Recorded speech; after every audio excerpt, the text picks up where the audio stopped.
ఫిబ్రవరి 14న జరిగే అధిక జన మహాసంకల్ప సభకు లక్షలాదిగా తరలిరండి. స్థలం Bible mission grounds, Nagarjuna university ఎదురుగా, గుంటూరు. బాబు షూరిటీ ఎవరికి? బాబు షూరిటీ బుర్రలేని లోకేష్ కి. బాబు గ్యారంటీ ఎవరికి? ఆయన కుటుంబానికి తప్ప ఎవరికి గ్యారంటీ లేదు. ఇప్పుడు పాప నిన్న మొన్న చూసుంటారు, ఇక్కడ మాజీ మంత్రి కూడా చంద్రబాబు నాయుడు గారి భార్య ఇంటికి వస్తే పరామర్శిస్తానికి అతను కూడా టికెట్ అడుక్కోవాల్సిన పరిస్థితి వచ్చింది మాజీ మంత్రికి.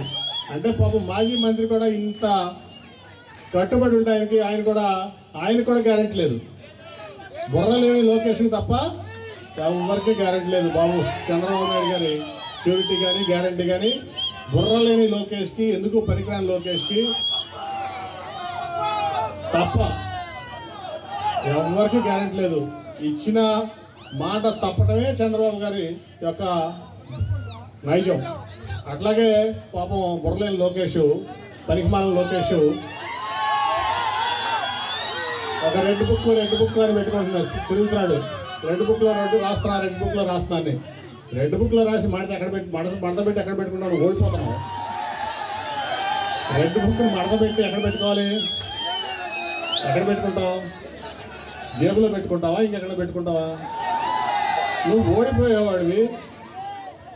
ఇవాళ 2.5 లక్షల కోట్లు పేద ప్రజలకు పంచి, ఇంత పని చేసి, ఇంత అభివృద్ధి చేసి, పేద బడుగు బలహీన వర్గాలకి అండగా నిలబడి, పేద పిల్లలు అంబేద్కర్ అంతగా గొప్ప వాళ్ళు అవ్వాలి అని చెప్పి స్కూళ్ళన్నీ, ప్రతి స్కూల్ని ఈ మోడీ గారు గర్విస్తానికి ఏమవుతుందని చెప్పాడు పబ్లిక్ మీటింగ్లో. ఏంటది ధర్మ పోరాట దీక్షలు పెట్టి 4 చొక్కాలు వేసుకుని మరీ తిట్టాడు. ఆ తర్వాత పచ్చి అవకాశవాదానికి మారుపేరు. నేను ప్రత్యక్ష సాక్ష్యం వీటన్నిటి కూడా. ఎందుకంటే నేనే అవిశ్వాస తీర్మానం ప్రవేశపెట్టాను. నేనే పెట్టినప్పుడు అసలు ఎక్కడ మోడీ గారు ఓడిపోతున్నాడు అనేది ఆయనకి సమాచారం. ఆ రోజున వింటారు అందరూ. 2018లో మోడీ గారు ఓడిపోతున్నారని సమాచారం. ఆ సమాచారాన్ని పట్టుకుని వీళ్ళందరినీ, ఈ చిన్న గుంపులుగా ఉన్నటువంటి పార్టీలన్నింటినీ ఇచ్చేసి ప్రధానమంత్రి అయిపోవచ్చని ఒక పెద్ద ఎత్తేసాడు. ఆయన ఎత్తేసి మోడీ గారిని, బీజేపీని తిట్టడం మొదలుపెట్టాడు. దాంట్లో మమ్మల్ని కూడా వాడేశాడు ఫుల్గా. సరే, మేము కూడా రాష్ట్రం కోసం అంటున్నాడు కదా, మేము కూడా పాలిటిక్స్లో అంతా సీనియర్లు కాదు. ఆ రోజున రాష్ట్రం కోసం అంటున్నాడు, ఈ రాష్ట్ర భవిష్యత్తు కోసం, రాష్ట్ర అవసరాల కోసం అంటున్నాడు. అంతకుముందేమో మోడీ గారు ఇచ్చిన ప్యాకేజ్ ముద్దు అన్నాడు. వెంటనే తిప్పి ప్యాకేజీ ముద్దు కాదు, స్పెషల్ కేటగిరీ స్టేటస్ కావాలన్నాడు.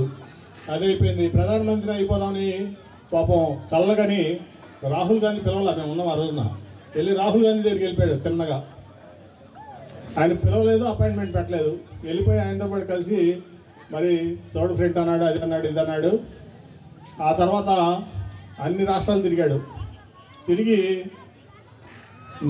ప్రధానమంత్రి అవ్వాలనే ఒక ఉద్దేశంతో, దురుద్దేశంతో తిరిగి అందరినీ, మమతా బెనర్జీని, కుమారస్వామిని అందరినీ ఏకం చేద్దామని చూశాడు. కేజ్రీవాల్ అందరినీ.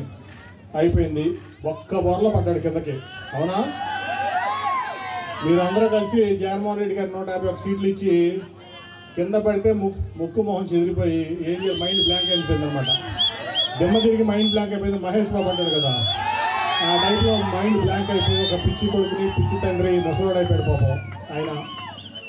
తర్వాత మళ్ళీ ఎప్పుడు మోడీ గారి కాళ్ళు పట్టుకుందామా, అమిత్ షా గారి కాళ్ళు పట్టుకుందామా అని చెప్పి ఆ రోజు నుంచి కూడా చెయ్యని ప్రయత్నం లేదు. ఏదో ఒక ఫంక్షన్లో మోడీ గారు ఆహ్వానం పంపిస్తే అందరికీ ఈయన వెళ్ళి ఆ వరండాల నుంచి టీ తాగుతా మోడీ గారు నన్ను పిలిచారు, నేను లేకపోతే అసలు ఈ భారతదేశం అల్లకల్లం అయిపోతుందని చెప్పి నన్ను పిలిచారు. నా టీ తాగుతా ఒక ఫోటో పెట్టించాడు పియ్యతో. ఆంధ్రజ్యోతి, ఈనాడు, TV5 అన్నీ కూడా అసలు బ్రహ్మాండంగా అసలు మోడీ గారు చంద్రబాబు నాయుడు గారిని వచ్చి భారతదేశాన్ని నేలమని చెప్పారు. మరిన్ని వీడియోస్ కోసం ఛానల్ ని సబ్స్క్రైబ్ చేయండి. లేటెస్ట్ అప్డేట్స్ కోసం వాట్సాప్ ఛానల్ ని ఫాలో చేయండి. అండ్ లింక్ డిస్క్రిప్షన్ లో ఉంది.